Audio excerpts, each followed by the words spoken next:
Egaa si'ilii yookaan immoo fakkii kana kaasuu kan calqabe dursa Waaqayyoodha. Kana akkamittiin hubanna yoo jenne kitaaba Qaleminxoos qulqulluu Qaleminxoos hayyuun mana kiristaanaa kitaaba inni barreesse kitaaba uumamaati irratti kan guyyaa dilbataa gaafa dubbisnu Waaqayyoon Addaamiin akka uumuu ergamootatti itti himedha.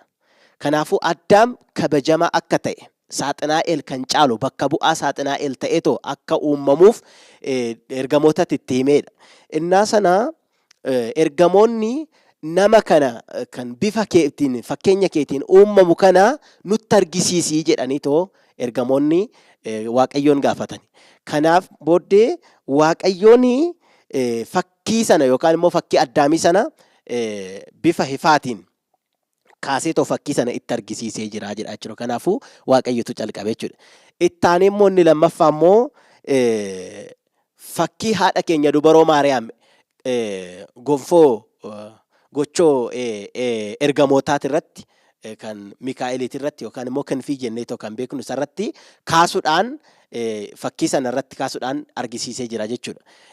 Kanaanuu kanammoo qulqulluun Qaleminxoos innaa ibsu erga sanaan booddee erga fakkiin dubaroo Maariyaam gochoo isaaniitti irratti barreeffameetoo booda Diiyaabiloos mo'achuudhaaf humna argatanii jiru jedha jechuudha. Kuni amma maal ibsaa?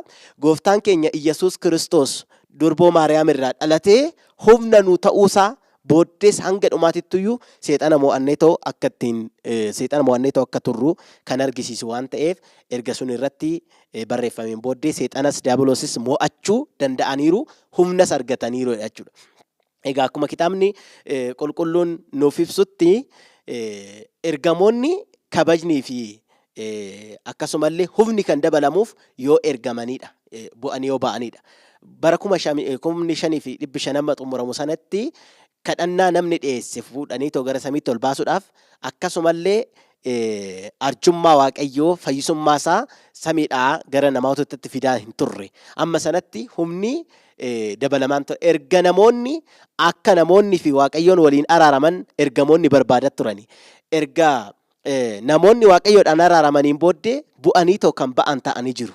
Bu'anii erga ba'aniin booddee immoo humni kan dabalamuuf ta'ee jira jechuudha. Kanaaf qulqulluun Efreemis innaa kaasu wanasaa ahaduu malaak ibna abiyye wogara ustabaayir waybee kamazit titgadaf baabiloon abbaa hagar humna qabeessaan akka dhakaacha fuudhetoo darbatu sanatti ergamootaaf ergamummaan isaanii humna laateef jechuudhaan kaasee jira jechuudha. Kanaafuu humni dabalameefii jira jechuudha. Maal argisiisa? Erga dubaroo Maariyaam kochoo isaaniitti irratti barreeffamteen booddee humni kennameef jechuun booddees erga inni isheerraa dhalateen booddee Yesuus Kiristoos isheerraa dhalateen booddee bu'anii humni kan dabalamuuf ta'uu argisiisa jechuudha. Itti aanee immoo si'ilii kana yookaan immoo fakkii kana Yesuus gooftaan keenya Waaqayyoon Addaamiin kaasuudhaan nutti argisiisee jira jechuudha. Seera uumamaa boqonnaa tokkorraa gaafa dubbisnu lakkoofsa 26 calqabnee gaafa dubbisnu Addaamiin bifaa fi fakkeenya isaatiin uumee jedha jechuudha. Kanaafuu bifaa fi jedheetoo ergan booddee fakkeenya isaatiin uumeera fakkii isaati jechuudha. Kanaafuu namni fakkii Waaqayyooti jechuudha. Namni fakkii Waaqayyooti jechuudha. Maalidhaan? Laphee isaatiin Waaqa Abbaatu fakkaata. Hafuura isaatiin Waaqa hafuura qulqulluudhaan fakkaata. Jecha isaatiin Waaqa Ilmaa yookaan immoo jecha Waaqayyo jedhamee kan beekame Yohaannis boqonnaa 1 lakkoofsa 1 irratti kan ibsame Waaqa Ilmaatiin fakkaata jechuudha. Kanaafuu jechi kan argamu lapheerraa garuu lapheerraa hadda ba'eetii miti. Laphee duras hin argamne, lapheedhaan booddas hin argamne. Hafuurris akkasuma kan ba'u achi keessaa. Lapheedhaan duras hin argamne, lapheedhaan boodas hin argamne. Argamtiin isaaniitis erga tokkodha, jireenyi isaaniitis bakka tokkodha.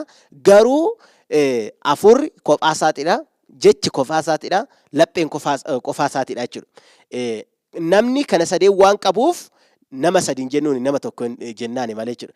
Kanaafuu Sillaasees innaa waamnu Waaqa sadi jechuudhaan osoo hin taane Waaqa tokko jechuudhaan jechuudha. Maaliifuu nurratti fakkeenyansaa ibsameera waan ta'eef jechuudha. Lapheen keenya abbummaa, sagaleen keenya ilma, hafuurri keenya hafuura qulqulluu ibsa waan ta'eef kanaafuu fakkiin kuni kan kaase dura kan calqabe Waaqayyoodha jechuudha. itti fufneetoo yoo hubachuun barbaachisa ta'e immoo Waaqayyoon fakkii kana immoo akka kaasaniif ibsuudhaan ajaja Museedhaaf kennetti arguu hin dandeenya. Maaliifuu seera ba'uu boqonnaa 25 lakkoofsa 19 innaa kaasnu Museedhaan Waaqayyoon fakkii kana taabota sanarratti kaasii. Taabota sanarratti kaasii. Sanaan booddee ani fakkii sanarra taa'een sitti dubbadhaa jedheetoo Waaqayyoon Museetti itti dubbatee jira jechuudha. Seera ba'uu boqonnaa 19 lakkoofsa 25 hanga xumuraatti innaa dubbisnu Waaqayyoon fakkicharras taa'ee akka dubbatu ibsee jira. Fakkicha sanas kaasi jedheetoo itti himee jira jechuudha. Kanaafuu nuti kan kaasnu kitaaba qulqulluurraa Waaqayyoon ajaja karaa Museetiin waan nuuf dabarseef kitaaba qulqulluurraa fudhannee kan fakkii kaasnu malee ofii keenya humnetii miti jechuudha. Itti aanee immoo Waaqayyoorraa waan baranneefidha jechuudha.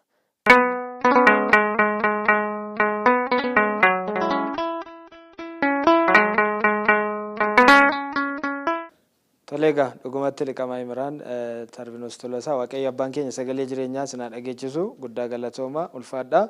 Haala itti fakkiin qulqullaa'oo yookiin fakkii qulqulloota akkamitti akka inni jalqabamee fi keessattiyyuu eeyyama Waaqayyootiin Waaqayyo abbaan keenya ofuma isaatiif eeyyamee Waaqayyo abbaan keenya ofuma isaatiif ajajee jalqabattis Waaqayyo abbaan keenya eeyyama isaatiin akka inni eeyyamee fakkii qulqullaa'oon nuuf kaastaniitu dhugumatti Waaqayyo abbaan keenya sagalee jireenyaa sinaa dhageechisu ulfaadhaa galatooma isiniin jenna.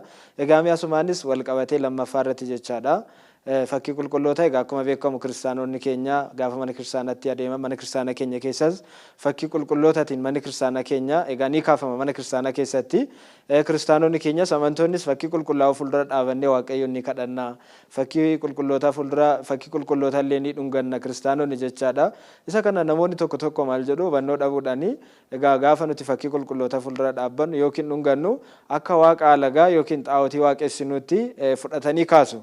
Inni kun akkamitti ilaalama dhuguma siilii yookiin fakkii qulqulloota fuuldura dhaabatanii kadhachuu fi dhungachuun kun waaqa biraa waaqa alagaa Waaqayyoon alatti waaqessuu agarsiisa isa jedhu kana sosotti nuuf dabaltani. Egaa nuti gaafa siilii yookaan immoo fakkii qulqulluu dura dhaabbannu fakkii sana waaqessaa hin jirru jechuudha. Akkuma duratti Yohaannis Damaasqoon kaasee bakka bu'aadha. Nuti siilii sana yookaan immoo fakkii sanarraan abbaa si'ilii sanaa dura dhaabbannee jirra jechuudha. Yookaan immoo dura dhaabbachuu keenyadha jechuudha. Sammuu keenya keessatti kan yaadnu malee si'ilii akkuma duratti dubbisne qalamaan barreeffame yookaan immoo fakkiidhaan ka'e sana qofa osoo hin taane sana duubattidha jechuudha kan laallu jechuudha. Sana duuba kan jiru sana jechuudha. Si'ilii Yesuus Kiristoos yoo ta'e yookaan immoo fakkii isaa yoo ta'e nuti si'ilii sana osoo hin taane si'ilii sanaan Yesuus Kiristoos ilaalla jechuudha.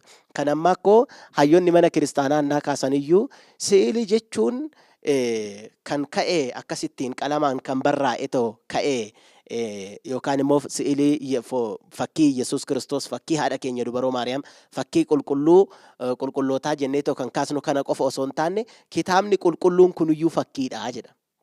Maaliifuu qalamni kuni fakkiidha. Qalama kanaan boodamoo maaltu jira? Hubannootu jira. Nuti amma kitaaba qulqulluu kana innaa dubbisnu eenyu hubanna? Yesuus Kiristoos hubanna. Waaqa kitaaba kana barreessise sana hubanna malee qalama kanarratti nafnu jechuudha. Qalama kanarratti nafnu. Qalamni kun garamitti nu geggeessa? Nutti dubbateetoo Yesuus Kiristoosin nutti argisiisa. Waaqa kitaaba kana barreessise sana nutti argisiisa jechuudha. Kanaafuu si'iliinis nuun akkaataan itti nutti hubannu ittiin barachuudhaaf isa duuka kan jiru sana ittiin hubachuudhaaf malee si'ilii sana waaqeffachuudhaaf miti jechuudha. Kan ammoo qulqulloonni abbootiin keenya taasisanii jiru. Fakkeenyaaf kitaaba seenaa mana kiristaanaa keenyaa keessatti kan ka'u irraa Yohaannis yaa kaasnu. Yohaannis si'ilii yookaan immoo fakkii gooftaa keenya Yesuus Kiristoos calqaba kan kaase isadha. Nuyi